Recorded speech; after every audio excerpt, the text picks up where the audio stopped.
Hi everybody, I hope that you're all doing really well. So today I am back to do the most exciting video of any given year, and that is to talk about my best books of the year. I do apologise, I am a little bit sick right now. I've been home for 2 weeks for Christmas and I have been some variation of sick for all 2 weeks. I thought I was going to have kicked it by now, but no. I still got like a bit of coldy, sinusy, sore throatness going on. Not COVID, did check. And it's just not shifting and it's really sad. But I'm currently filming this on the 31st of December and I am due to be going back to Oxford tomorrow, so it was kind of now or never. I have to get this video filmed. Otherwise I'm not going to be able to show you the books whilst I film and talk about them. In terms of the books that I've been reading this year, to be honest, it's not been a very standout year for reading. I've definitely read a lot of books that I've liked, but in terms of getting like 5-star new favourites in there's not been too many of them, which actually made it a little bit hard to compile this list, because I was noticing in my top 10 books, because I do try and like to keep it around about 10, I was starting to think, well, you've given this like 4-star book top pickings in your best books of the year, but then there are other 4-star books that you liked pretty much just as much, so why aren't you including them? And I didn't want to cut down the list because I still did enjoy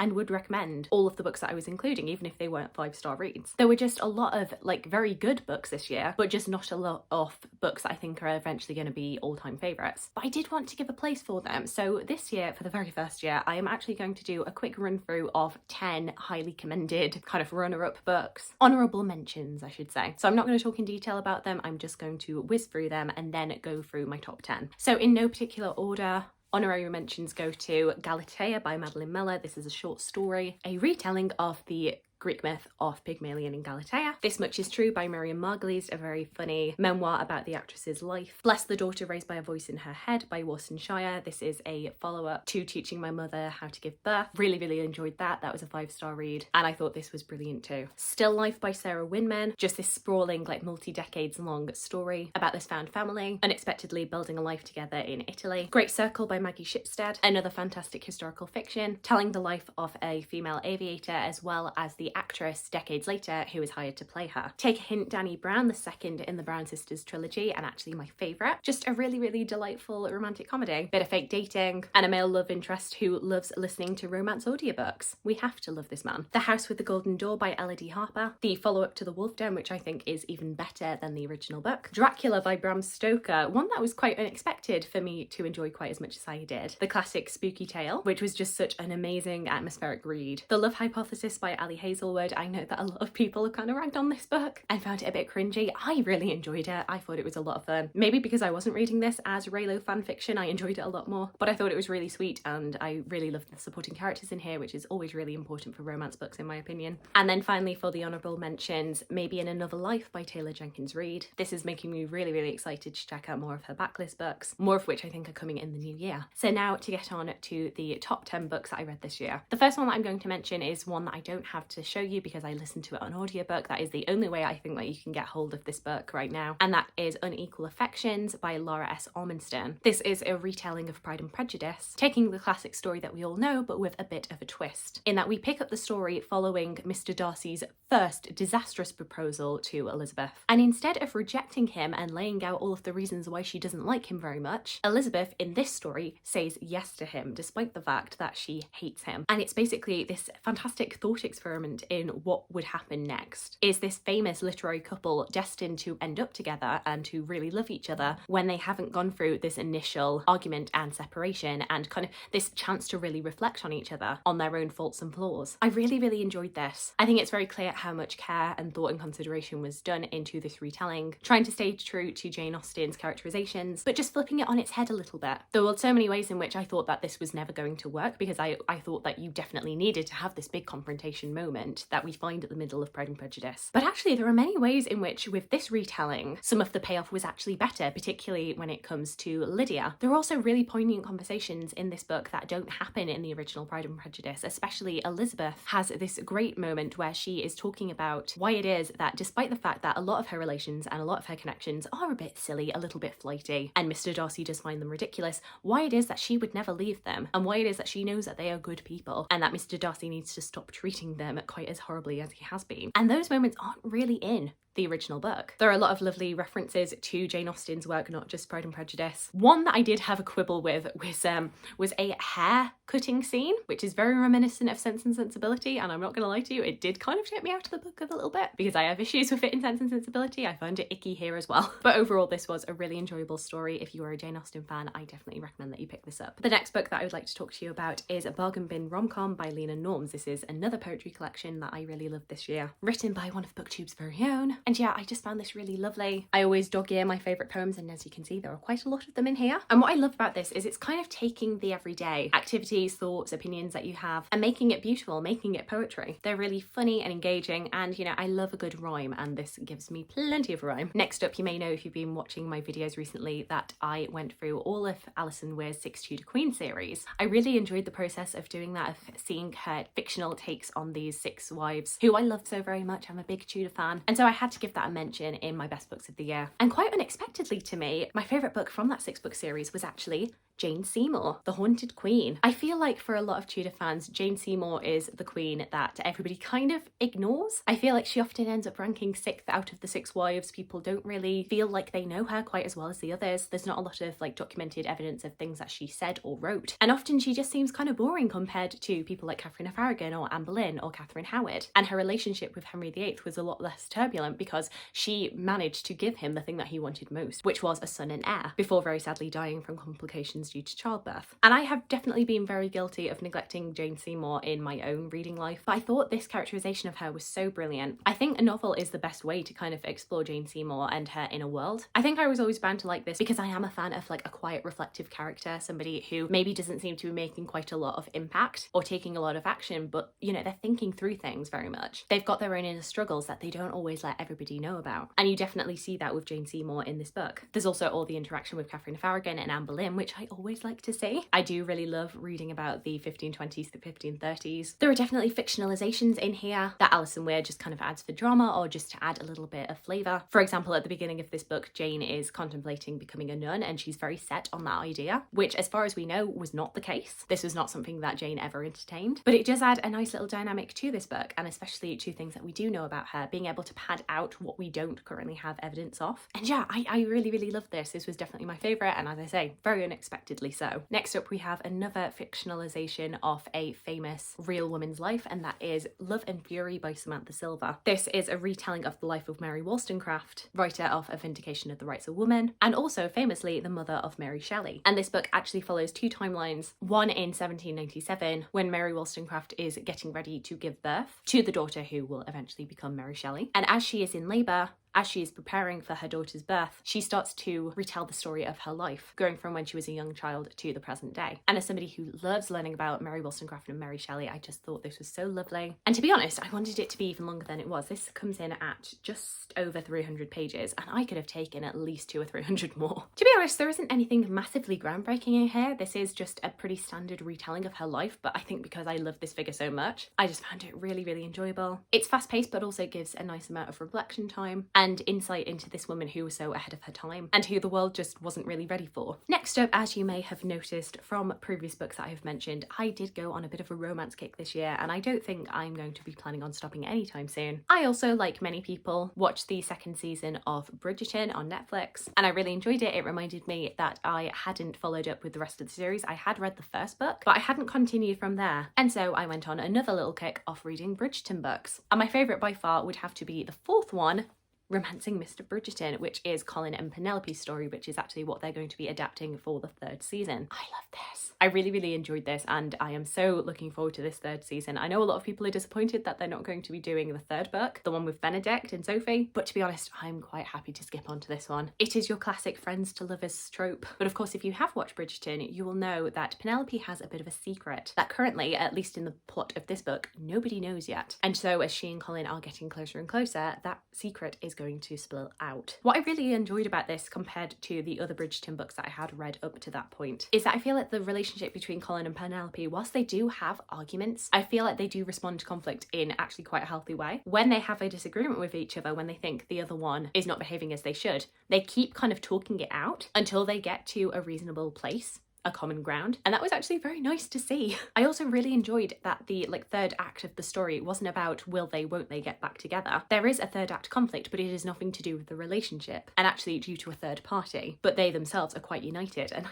just really like that, because I always hate the third act breakup that just seems like it's not predicated on anything. It's just people bickering for the sake of bickering, and I've listened to this quite a few times whenever I've needed a bit of a comfort listen, and yeah, really enjoyed it. Following on a romance with another romance, we have You and Me on Vacation by Emily Henry. I read all 3 of Emily Henry's current published works this year, and this was by far my favourite. In this we have Poppy and Alex, who have been best friends since college, and part of their tradition as friends was that every summer they would go on vacation somewhere. They've both always wanted to travel, and just never until college had the opportunity to, and so they kind of make a pact that they will go somewhere different each year. However, 2 summers before the present day of this narrative, Poppy and Alex had somehow a big disagreement, a big blow-up argument. We don't know what happened, but something went wrong, and they haven't spoken to each other for 2 years. Fast forward to present day, Poppy is feeling just very lost in her life. She doesn't know quite what's wrong with her, but she can basically chart it back to when she and Alex became estranged. And so she contacts him and suggests that they go on one last vacation to hopefully patch things up and get back to how they were before. Once again, we've got 2 timelines here. We've got the current day narrative, as well as flashing back to the beginning of their friendship and the previous vacations that they've taken together. And it's only slowly but surely that we actually weave this narrative of what went wrong 2 summers ago. Just really lovely, a great friends to lovers story again. Got a bit of friends to lovers, we've got a bit of grumpy and sunshine. Just a couple of dynamics that I really like seeing. Next up, we have The Language of Food by Annabelle Abbs. This is historical fiction retelling the life of Eliza Acton, set between the 1830s and 1840s. Eliza is a young poet who is wanting to be published. However, she is basically told that no one is going to publish a female poet. An editor suggests that instead she should write a cookbook that is both practical and has a clear methodology, but is also entertaining to read, as entertaining as any of her poems. And because Eliza does have monetary issues and also just has a deep desire to be published, to kind of get her foot into the door, she agrees, despite the fact that she does not know how to cook. Eliza then decides to hire the working class Anne Kirby, who is actually a fantastic cook. And this is the story basically about these 2 women coming together from different walks of life to create this fantastic cookbook. The commentary in here on female friendship is so lovely. All of the food description in here, despite the fact that it is, you know, English cooking, and we are not known for having the best cuisine, all of the food imagery in here was just stunning. I do have quite a personal resonance with this one because I did write my undergrad dissertation on 18th century cooking, so even though I wasn't talking about Eliza Acton, when I was doing my preliminary research, I did come across her work, and she is such a famous name within historic food writing that this just felt like a lovely return to my original research. I feel like I've not heard anybody else talking about this book though, so I really want to just thrust it into as many hands as humanly possible.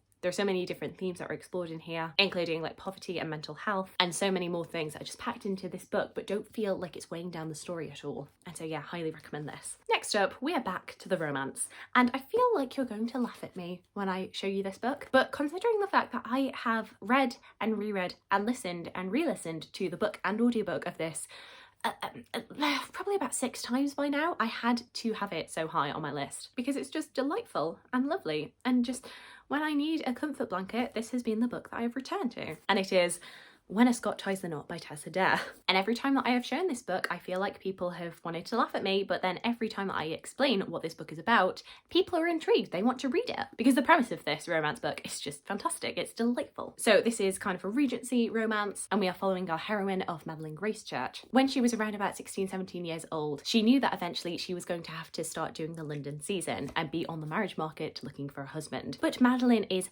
painfully shy. She has real severe social anxiety, and so the idea of going through the London season terrified her. However, prior to starting her London season, she goes to Brighton on her own. When she comes home, she tells her family that actually she doesn't need to go to London because in fact she has found a sweetheart, and she invents a fictional fiance for herself, Captain Logan Mackenzie. In order to keep this ruse going, she starts to write letters to this fictional fiance, and she has to post them to make it look convincing to her family. And in these letters, she spills out all of her deepest desires, her hopes and dreams, and lots of secrets about her family that they probably wouldn't want other people to know. Eventually, a few years go by because the English army is off fighting at the moment, and because her fictional fiance does not have any family living, she's able to get away with this for quite a few years. However, a few years down the line, Madeline decides that she can't keep up this ruse forever, and she decides to kill off her fictional fiance, giving him a heroic death, which is doubly great for her because now her family think that she is in mourning, that she is effectively a widow, and therefore of course she doesn't want to have to go through the London marriage market because she's grieving, the poor girl. But her family have been so taken in by this fictional fiance fiance and her love for him that eventually she does end up inheriting a Scottish castle that is just left for her in a relative's will. And so Madeline and her eccentric aunt end up fleeing to Scotland, deciding to just spend their life away from the rest of the family, away from London, and just having a lovely time being their eccentric selves. Flash forward a few years more, and Madeline receives a visitor. It is a very tall, very buff, very handsome Scottish captain. He walks up to her and he says,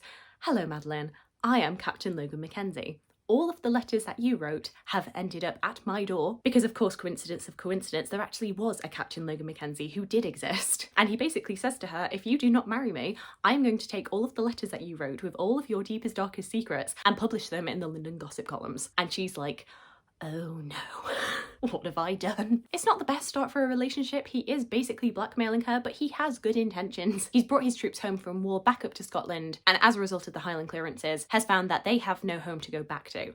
So his intention is that he is going to inherit this castle as husband to Madeline Gracechurch, and he will finally be able to provide land to his troops. So honourable intentions. Don't love the method, but honourable intentions. But of course, both of these two very hot people look at each other, and despite the fact that they are bickering, despite the fact that they do have this tension, there's also sizzling sexual tension. They fancy each other so much. But will they acknowledge it? Will they realise that they are perfect for each other?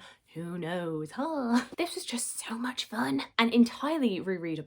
I've not read any more Tessa Dare, but if there's more like this, then I'm definitely going back to her. Next up, on a slightly more serious note, we have Kindred by Octavia E. Butler, another historical fiction book. This time we start off in the 1970s, following Dana, a young black woman living in California in the 1970s, who kind of apropos of nothing starts time traveling. And she doesn't really know why, but she is being transported back to 1815, where she comes across a young boy called Rufus. As she keeps going backwards and forwards from present day to the 19th century, she starts to realise that the reason that she's being pulled back to the 19th century is because Rufus is actually one of her ancestors, this young white boy who is the son of a plantation owner. And every time that she is being pulled back to Rufus, it's when he is endangering his life, and it is basically her job to save him. But of course, being a black woman, whenever she is pulled back to the 19th century, her own life is in danger. And as Rufus grows up and takes over from his father as the owner of many, many slaves, she starts to wonder whether or not she actually wants to save this man, but knowing that if she doesn't save him, that she would cease to exist as well. This is one of those books that I just think should be on everybody's life TBR. The writing in this is so poignant, so compelling. It is very straightforward and accessible, but not in a way where it seems like very basic. Obviously, you've got this kind of sci-fi time travel element in here,